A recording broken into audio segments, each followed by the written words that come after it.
Hey, there he is. There he is. Hold on, let me make sure I get this volume there. All right.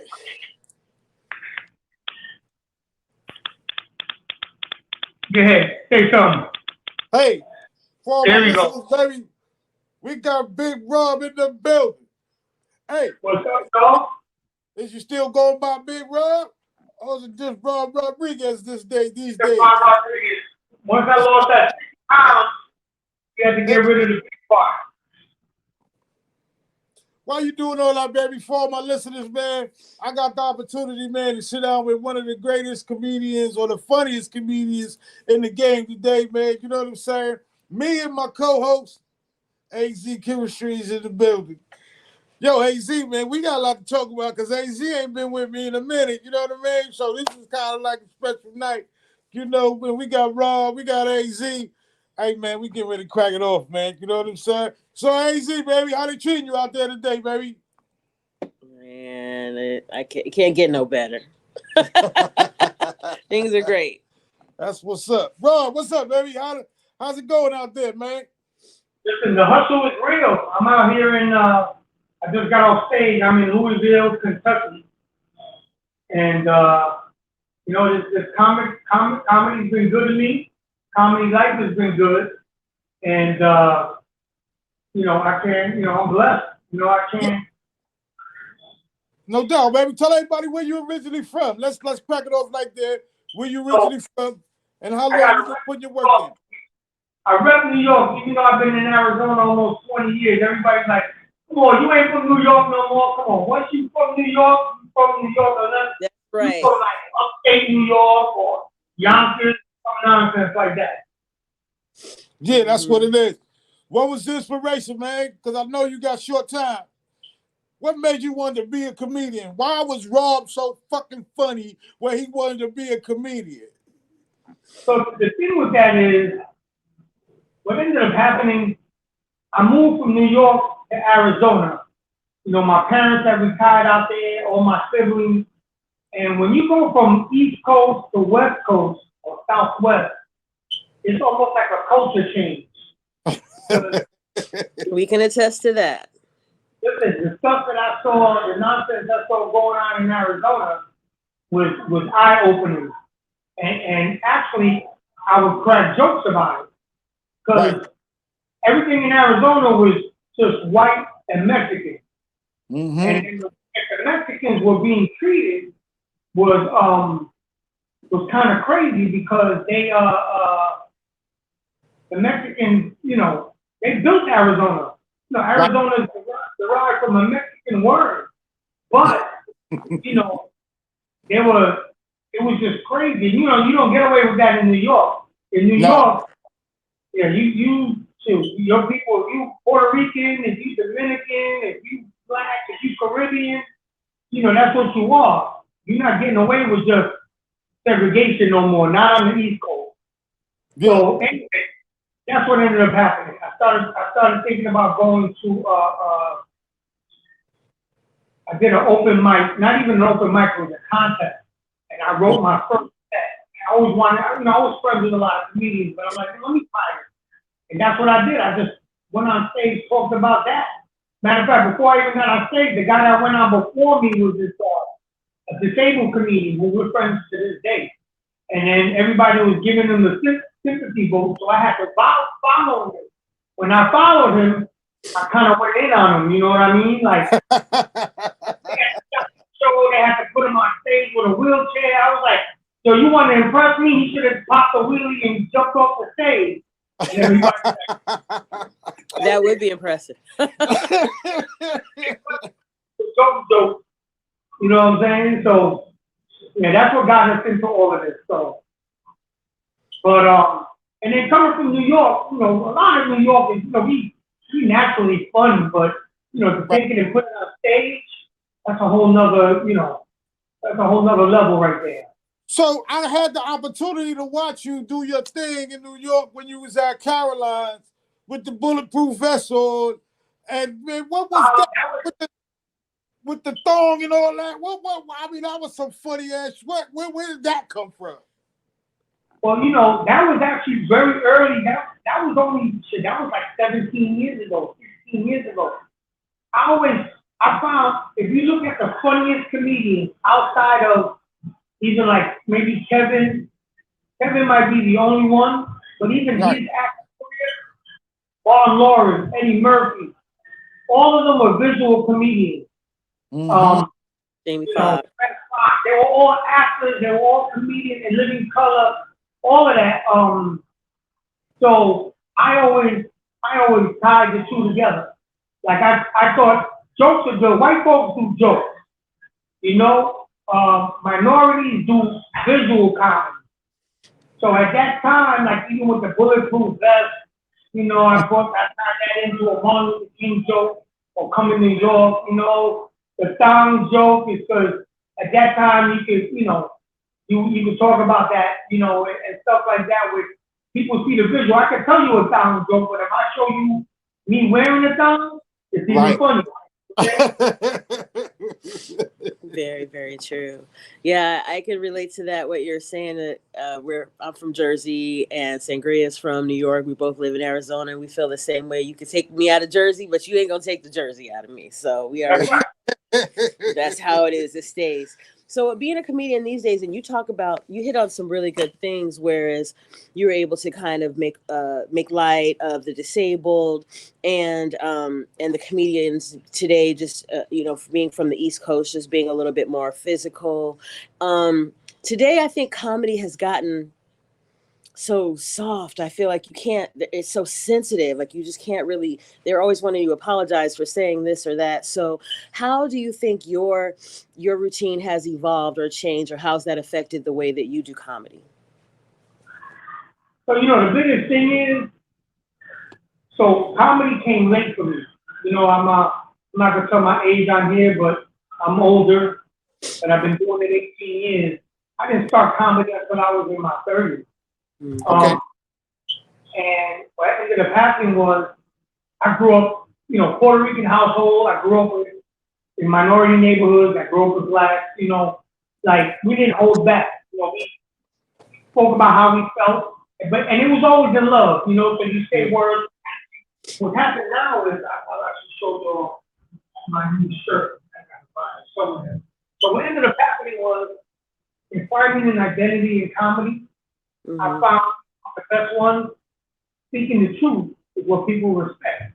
Right. Like I already know I'm never gonna appeal to a woke crowd or even some of the youngsters that feel like shit gotta be correct. So that's not me. You know, I don't rock like that. But like I've been on tour now with Gary Owen for 2 years. Okay. I see a diverse crowd, and I've probably been on stage 250 times in the last year and a half, where I do crowds in Mississippi, Alabama, we in Louisville, Kentucky. We was in Philly last week. Like, it's probably the biggest step in my comedy career, meaning how many people I touch, and I speak about it, and I created this identity about if people believe what you say, that I believe what I believe in, I'm not talking bad about it. They respect that, you know. Right. And sometimes they don't agree with it, so I'm not trying to tiptoe anything. I talk about what, you know, like a big thing. I'll show you on my shirt. I just came out first time in 18 years. I came out with merchandise, and it comes off of my set. What it's called.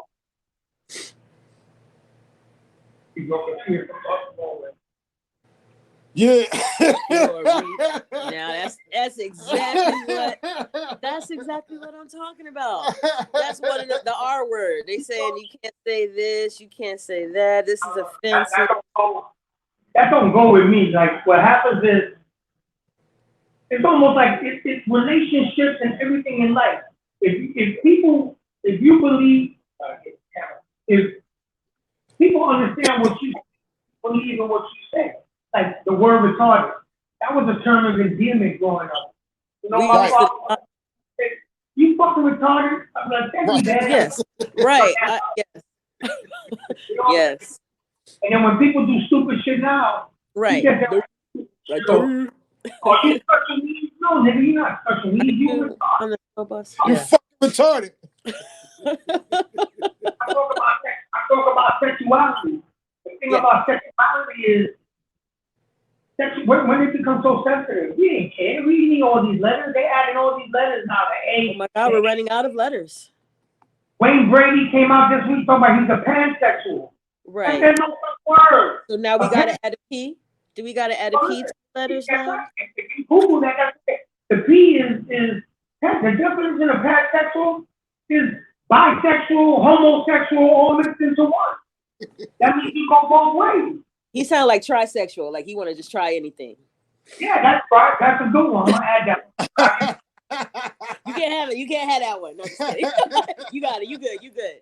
But, because it's like, why are we so sensitive now? Why is everything so, on that level? You know what I mean? So it's like, right. And then I know with everybody being sensitive, because I've seen it before at shows, you'll say a joke, then somebody in the audience will haggle because they don't feel like, now they feeling like you should be canceled because you said what you said. Like, here's the thing, though. I'm gonna tell you all right now. Number one, if you go to a comedy show, you got to know what kind of comedy is going out there. Mm-hmm. And if you go to a comedy show and you don't know who's playing, then you're retarded. Because you there you go.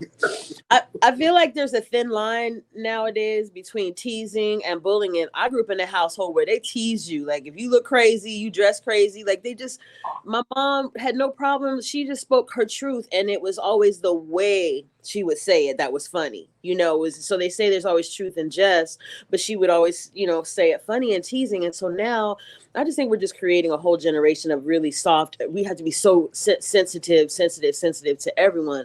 I think we're overly sensitive. I think people are just overly sensitive. They need to learn how to laugh at themselves. And why not laugh at other people? And it just takes all the fun. I think a lot of the fun has been taken out of comedy because you feel like you have to, kind of censor yourself. But I'm glad that you're like, I love that shirt. I want one, actually, because This is the second week. I sold out last week. I had like 30 shirts I bought with me to Philly and sold out last week in Philly. Yeah. First time, what it was? It was an identity thing where I think the pushback now is happening. Yeah. I think I saw Neo do it last week, which is perfect. Mm. They were trying to cancel Neo. Yeah. Which is nothing but the truth, especially when it's children. That was his honest opinion, and I believe something you said that struck gold was like, okay, this is from my perspective. This is how I relate to that, and I think you should be able to speak. Yeah, you should be able to speak from your perspective. Now I can see if I was standing in the corner with a sign, right, that this is wrong or right. I'm not telling you it's wrong or right. I'm not. If you believe the word retarded is bad, okay, don't use it. Right. And guess what? I'm opening for bigger comedians when I'm not headlining. But if you don't do the research on what I talk about, then because what ends up happening is these comedians, like it happened to Kevin Hart, but he did it for $1 value. So when he had to turn around and defend, talking about his son playing with dolls or whatever, just to host the Oscar, that he still got canceled anyway. Kevin is brilliant. I know him personally. He's given me some great advice. But at that point, no, it can never be because of that. He had to do it for Hollywood and everything else. But listen, the more respect I got for Dave Chappelle, because Dave will tell you how it is. Chris Rock, like it is. Like those are the ones that Rowdy Murphy raised me. Faison Love raised me. Yeah. So talk about that. Stop right there, G. Tell Kim, because I don't know if you knew. Mm-mm. He was with Faison for what, 4 years on the tour? Oh, okay. 5 years on tour. I Big know worm. that was some funny shit happening at all times for 5 years. Listen, he's my best friend to this day. He's out here frequently too, Arizona too, right? Yeah, well, he was living in Arizona. His mother lives on the west side. So he and I have, we have this friendship that's out of this world. And, I learned everything I know in comedy as far as to take it to the next level. I got from him. He would critique us, when we on the road. Then I saw how he did his thing on the road and how he talked about these topics where they weren't insulting the people. Like, I don't go on stage and be like, fuck you all if you don't like the fact that Yeah. So I do it from my perspective, and that's all. I think that's the key thing. If you talk about it in your perspective, and you're not trying to bully or insult, malicious. Yeah. You can never be wrong. If you're not malicious, that's a great word. If you're not out there trying to put people down, and you never do that. Who are we to put anybody down? You know what I mean? And minorities, that's the way I feel. Minorities can never be wrong because we started from the bottom. Yeah, exactly. And I don't know about other people. We talk about people being sensitive, being bullied, and all that. Where I grew up, you got bullied all the time. That was either you got bullied or you did some bullying. That just went with what we did. It was teasing mostly, like they want to change your name, whatever your name is. They want to call you something else. How do you feel about? Yeah, exactly.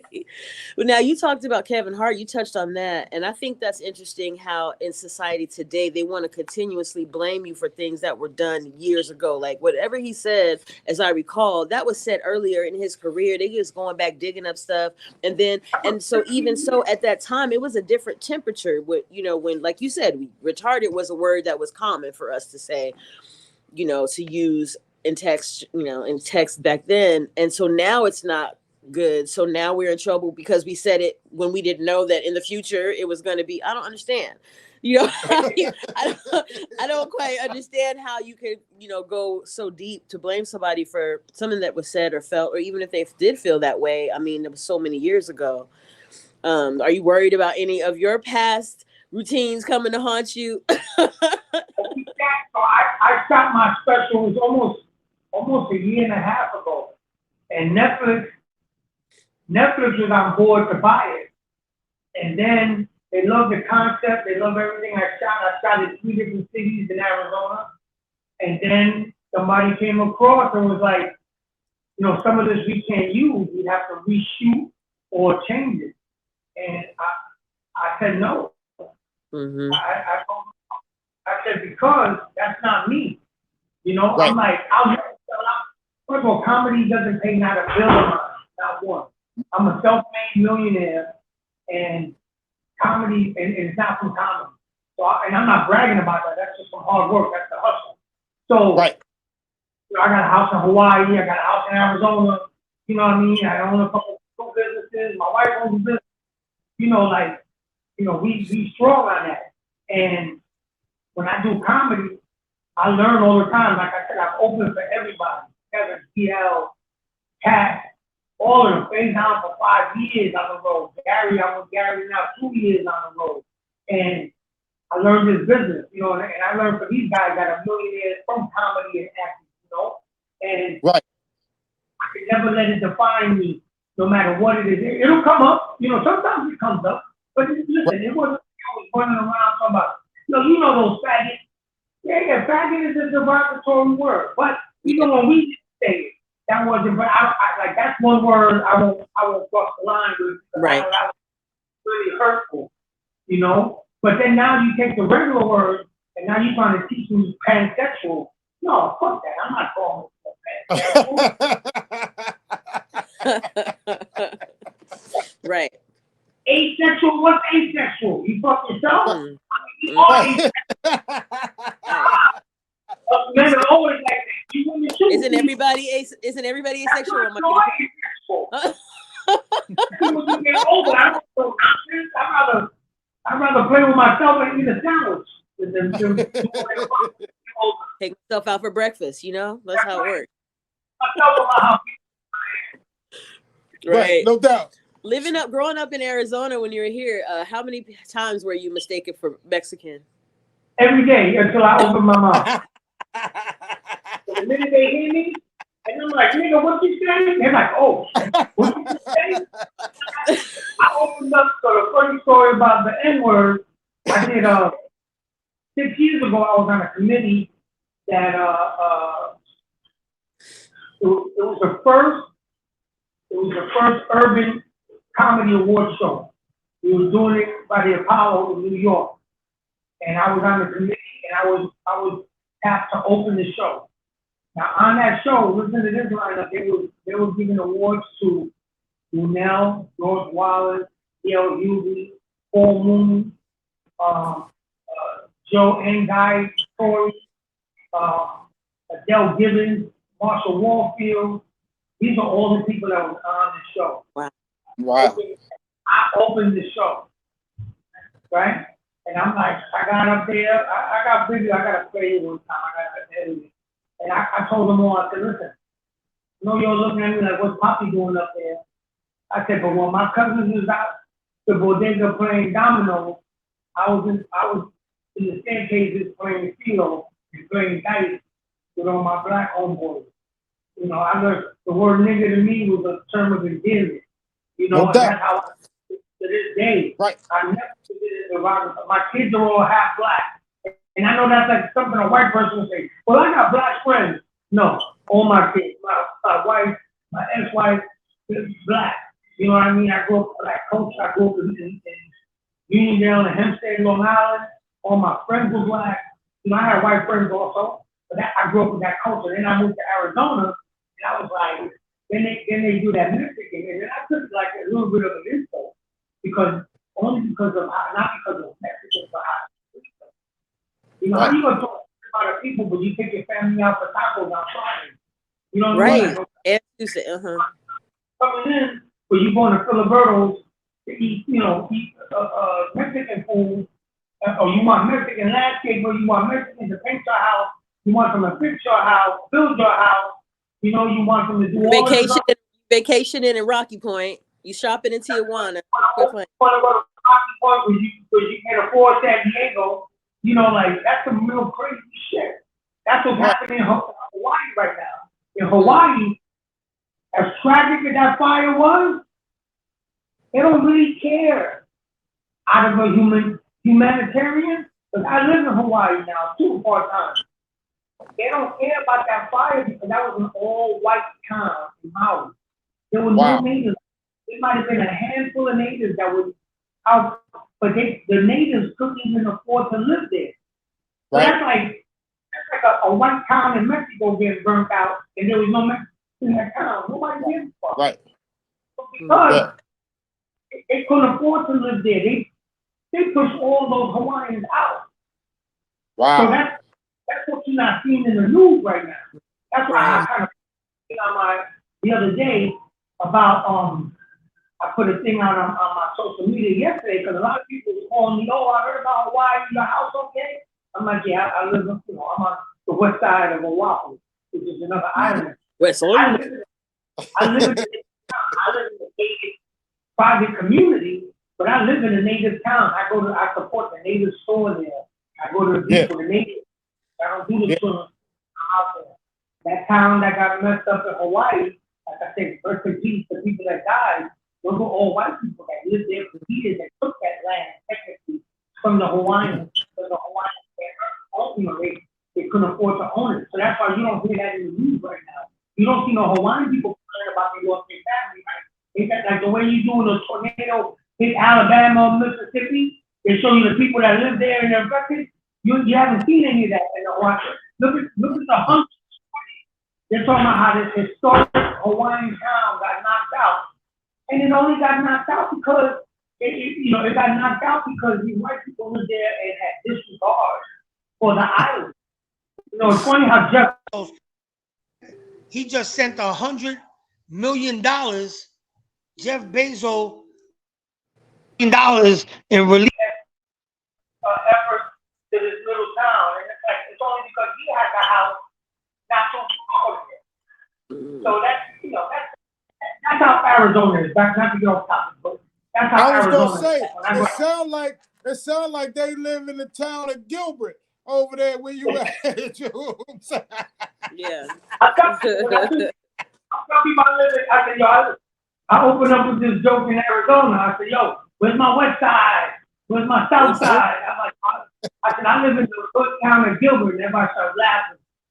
I'm like, and I said, I don't want to live on the south side. I don't want to live next to somebody that got a orange house with a pit bull on the porch with a car that's getting the transmission done for the next 2 years. You know, I said, I want to live where my money is good. Yeah, those homeowners association rules are a little different on the south side. They get a lot. I have a lawsuit now. It's costing me $30,000 so far. Me and my homeowners association. We still fighting. 30 G's. I'm into it.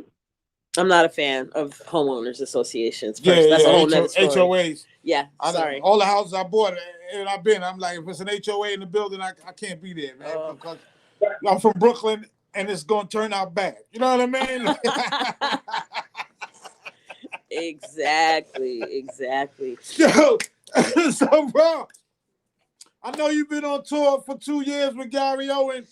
You don't know, I was just talking to Tony the other day. We was up at the office. We was up at the studio, and he was telling me how you killing it. You know what I'm saying? He was like, yo, if you ain't seen Rob lately, baby, he was like, you really missing something these days, you know?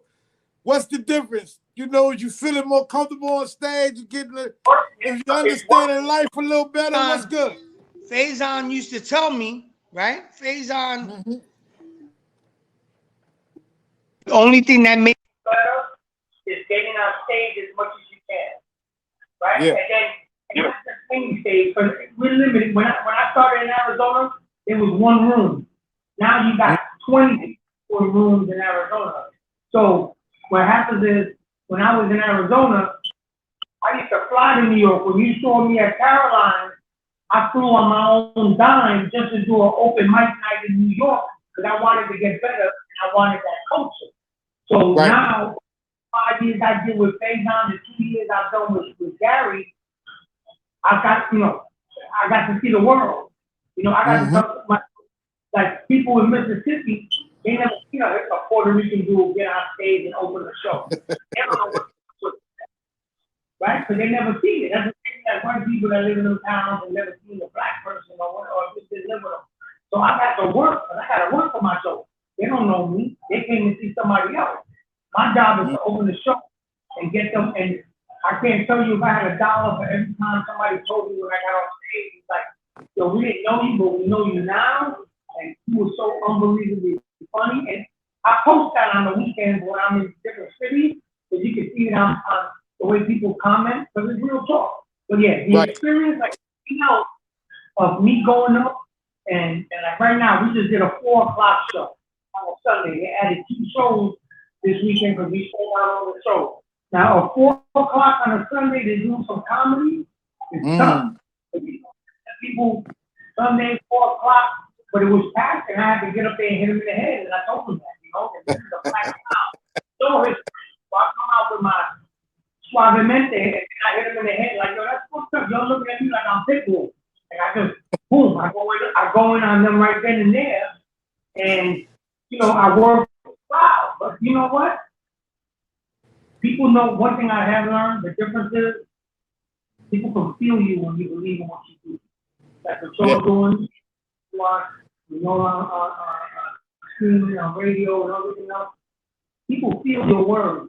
That's the one thing in common. You don't need to see, when you talk about something, people will feel it. Either you funny or you not, with that sincerity and that care. I talk about my family, I talk about real life shit. I talk about, just, being a man, women, and, growing up and all of that. People, that's what people relate to, because it's such a crazy people world. feel like. Yeah, no doubt. What was the one time you bombed? If there was just one, the time you remember the most where you was like, oh, this is really fucked up. I don't know if they still do. They still do it. Every black comedian had done the black comedy competition in Oakland. Okay. And that one, everyone has done it. DL, everybody's done that show. This is is about 15 years ago. I went to Oakland and I was trying to do my bulletproof vest thing, but at that time, every time I opened, I was open to a musical act. So, and technology isn't what it is today. So whatever I gave them, either a CD or a flash drive, the DJ couldn't play it. So it's Wow.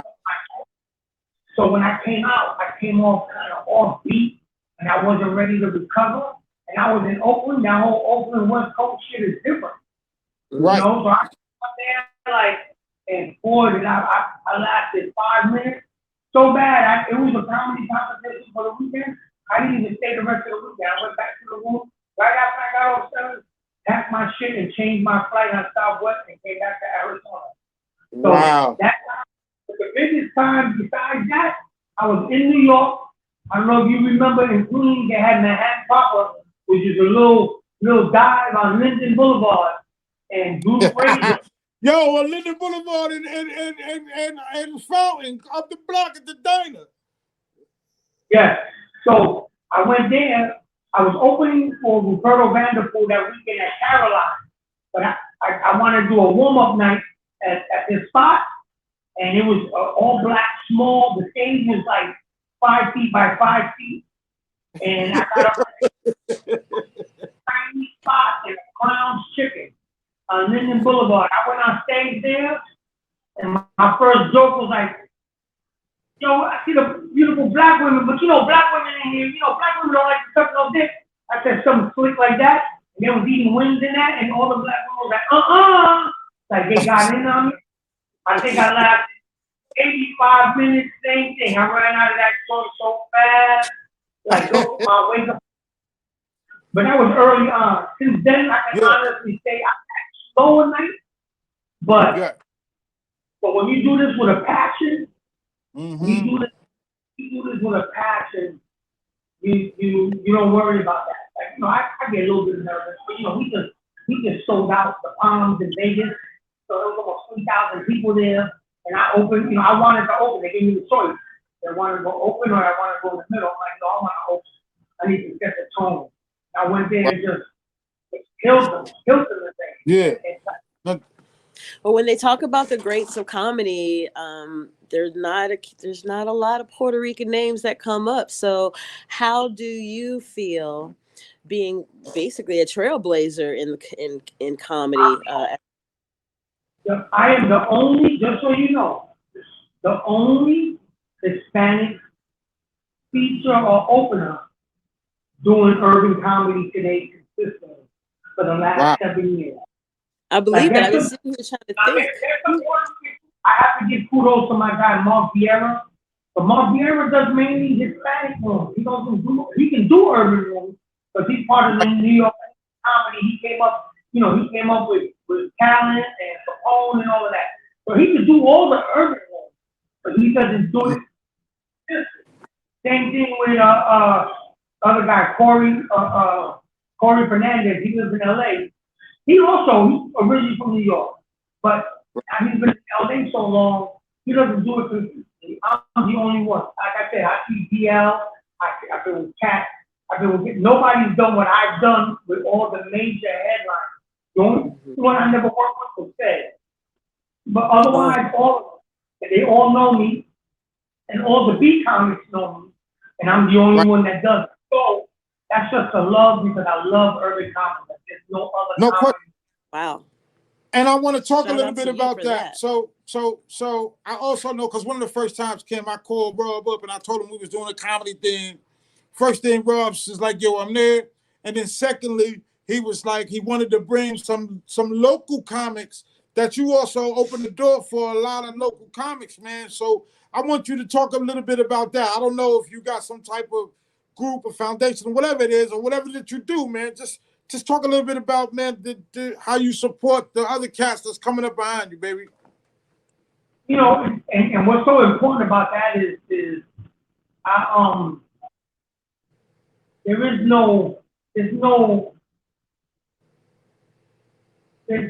you can't skip the steps in comedy. Now I know there's lucky internet comedy. Ain't no shortcuts. There's no shortcuts, right? So some of the internet comedians, only because of the retarded younger crowd these days that don't know the history of comedy. They don't know the Freddie Princes, the Red Foxes, you know, the George Carlins. They don't know these guys that started this, the Jim Belushi that really did this comedy stuff. But there's no shortcuts, and very few times do you find that many people that take over and win. That no, so I learned that from all my New York comedians have always shown me crazy love, right? All of them, Talent, A.G. White, Brooklyn Mike, you name it, right? And they taught me the game. Out on the West Coast, not so much. So when I started getting my opportunity, I did it the old-fashioned way, networking online, calling up comedians. Yo, can I guest spot, you know, for no money, just so I could get the experience. And then doing all of that, I learned that it's always good, it's always easy to have a friend in the business. Yeah. You know, some advice. Now, the advice don't work for everybody, but then what I would do in Arizona is, whenever I did a room, if somebody invited me to do a room in Arizona, I would try to help to do the lineup. Because, you know, I didn't want to do all Spanish lineup and all black lineup and all woman lineup, all white lineup. I think the best thing is diversity. So I would always look for it. Let me get a female, let me get a white guy, let me get a black guy. You know, because I think that's the experience for a crowd. But that's the only way you get people to come to your show if they don't feel isolated. Like one of my biggest friends and my guy Mondo Man out of Arizona, he would do this Latino comedy. That was his biggest thing. And then I pushed him. After I did the show with him like twice, I said, listen, you gotta change the name. Because he was doing it at Stand Up Live. And you gotta change the name to Latino. I said, why? Yeah. White Exclusion. They feel excluded. Don't get me wrong, if you want to just do a Latino thing, that's fine. But you want to give people a comedy experience, Right. give them a little, you know, Yeah, you gotta do a Rainbow Coalition comedy. comedy, right? And we do it with, and it's like that with, there's a lot of gay comics in Arizona, good friends of mine, you know what I mean? But people are all gay comedy, I'm like, come on. Yeah. I don't know if I want to go. All straight comedy, you know, whatever. But anyway, that's what I do. So when I see these comics, you know, if I can get them, sometimes they don't want advice. They follow the wrong advice. Yeah, they know everything. You know? Right. They know everything, but you know, what I do is I try to give them the opportunity that I was. You know, I'll show them a better room. You know, they used to perform in front of 20 and 30 people. You know, so I'll try to put them on in front of 2 to 3 months. You know, 20 and 30 is actually harder to make laugh than 2 to 3 months. 2 to 3, unless you really, you really suck. You know what I mean? So you, and then 10 of them is family, then maybe you have a shot. You know, you bring. And even then, maybe not. But I feel like too, that's good advice because if you invite all that family and you ain't funny and they give you a ride, that's a lonely ride back home. It's awkward. They put it on serious. They said, let's say this is a real comedy. They're like, they put it on serious. You know, but I think that's good advice to give to up and coming comics, especially, or even for promoters, because that's the best way to cross over into other communities is by attaching yourself to, a bill that you wouldn't normally put yourself into, so that you can gain, more. Arizona, like in New York, people get away with that. Yeah, for sure. You go to Brooklyn, it's always gonna be a minority show. Right. You go to Queens, you're not doing that. The only one that was like that was like with Caroline's or Go Away Comedy or New York Comedy. You got those spots. But otherwise, when you in New York, you're doing minority rooms, and that's the hardest one to make laugh. Because some people, you go and do jokes in front of a bunch of Jamaicans, and it's a problem.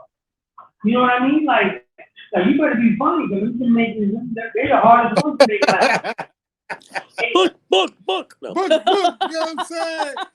Hey, they start calling you fucking blood. Hey, fucking Bumba Cloud, blood clot, you know what I'm saying? Start running the smile up out of here, you know what I'm saying? Who is he? He's a rude Who boy. is it? A rude boy talking about? Get real quick. So you got to be able to hit that. That's what I'm saying. Like I hit that. Like even when I was in Philly last week, Philly, that's East Coast. You got to come with some Right. East Coast. I don't want to hear no. Come some heat. None of that, you know. So Right. yeah, I think that's the best comedy. I think that's why, you know, honestly, that's what happened with Comic View and BET. You know, it kind of watered down minority comedy. Yeah. When you think about it, so I've worked with some of the business that my goals. Let's say if I had a goal, I'm good, but you got Sebastian Maniscalco, right? He's an Italian comic out of New York, selling out theaters, making millions every year. Russell Peters, he's Canadian Indian. He's one of the biggest comedians. He makes about $20 million a year, and most minorities won't even know him. You know what I mean? George Carlin is doing that with Filipinos. You know, Fluffy does it with Mexicans. Sometimes you can do own people, but they all have the crossover in there. You know, and then blacks, who, you know, they support Dave Chappelle, but Dave Chappelle's biggest supporters are white people. Right. You know what I mean? Kevin, that's why Kevin had to do what he had to do. Because it's not just black folks. White people love him. Right. And you got to go with what pays the bills, baby. Sometimes, you know what I'm saying? You got to go with, you know what I mean, where you're most comfortable with, where you do it the best, where you get the best reception. Allow, but you learn to do everything. That's like, you're going to be a chef. It'd be nice to know Italian food, but if you know American cuisine, Caribbean cuisine, Hispanic cuisine, more people want to hire you. That's the same thing with comedy. No question. Yeah, that makes sense. So, Rob, baby, we coming up on the time, man. Like, what you doing now?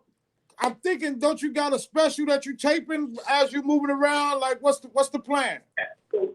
We just started getting all the little clips. So we're gonna change up the special. It's me up. Like I got filmed this weekend a little bit. So I'm doing is putting all of that together. We're calling it the life of a real comic. Because a real comic, you don't know. The real comic is a dude that has to hustle. Like, you know, I might make $1,500 this weekend. The opener making $40,000. Wow. Real That's a little disparity right there. But they come in to see him because you know his movie. Actually, I'm going to be in the movie next week. Hopefully, if they cut me out, Back on the Strip comes out next Friday. Yes, sir. Yeah, I knew that. I knew he was in that. JB Smooth, Bill Bellamy, Tiffany Haddish, all. Yeah, the big one. Some big names. Yeah. It comes out next Friday the 18th. Funny fucking movie. I play a bouncer in the male strip club. And when I tell you that this movie is so funny, they're not getting a lot of advertising because of the writer's strike. But that's right. The website is going to be up in about a month. Rob Lab. So my be call me ROBLA. Rob Lab. Rob Laughs. I'm just listening to see. I got to close out the show. So, you know, Gary on stage right now. Yeah, I know. That's why I'm trying to shut it down. I'm trying to get to that because I know you're working, baby. You know, we on the same thing. You know what I mean? Yeah. I get it. So look. With that being said, man, I just want to say, shout out, plug everything and everybody, man, that's helped you get to where you are today, and then also all your social media, man, where they can get at you. Okay, so listen. First of all, shout out to anybody, family, friends, my wife, my side chick, all of them. Everybody gets love. Yay, let's hear it for the side chicks. They You know what I'm saying? Big up to the side chick. Yes. Hey, yo, big ups. Big up to the hood honey. You know what I mean? You gotta have the hood honey, baby. Yes. We love the classy and the ratchets. Gary, Bill Bellamy, you name it. Oh, Joe Torre, I've learned so much from these guys. A.G. White, Gary Ribs, all the New York comics, everybody, you guys, just believing. I got my boys in Houston. They do a nice podcast. They called Slack Boxing. I got a lot of fans that just, and it's real life. That's what we need. That mental health is the most important thing. That's why I do the show. Because that mental health is so important right now. My social media, everything is transferred over to Rob Laff, ROBLAFF. That's what my website is. That's what my IG is, my Twitter is. Facebook, that's like the old MySpace. I fuck with Facebook a lot, but I do that under my regular name, Robert Rodriguez. But yeah, but that's definitely, like I said, you go to my IG, Rob Laff. I have all my tour dates on there, most of them for the end of the year. What cities I'm coming to, all of that. I think I'm going to be back in Arizona.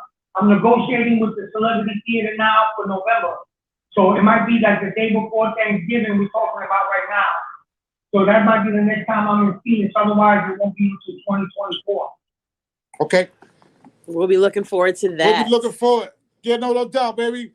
Let me say once again for everybody that need to get with Rob, at Rob Laughs, you know what I'm saying? Everything. Rob Rodriguez on Facebook. You can't miss him. To find us, of course, we Media Made everything. MediaMadeTV.com, MediaMadeMusic.com, MediaMadeMagazine.com. Yes. Yo, we'll be playing this. Yeah. Send me what you're ready to play. Let me know so I can shout it out to everybody, you know what I mean? For those that didn't get a chance to live and everything. Absolutely. So I was just getting ready to say, man, we're going to bang this on Media Made TV, man, later on tonight at 7 p.m. I will absolutely shoot out the links. Rob, before we go, let me just say this to you. May you be blessed in all the things that you do every day, and may you prosper in each and every day that you do, each and every day that you do it, my brother. You heard? I love you guys. Thank y'all for having me. I'm running on stage right now. I love y'all. Thank y'all. My blessing. Yeah. Kill it. Kill it. All right, do your thing, baby. Peace.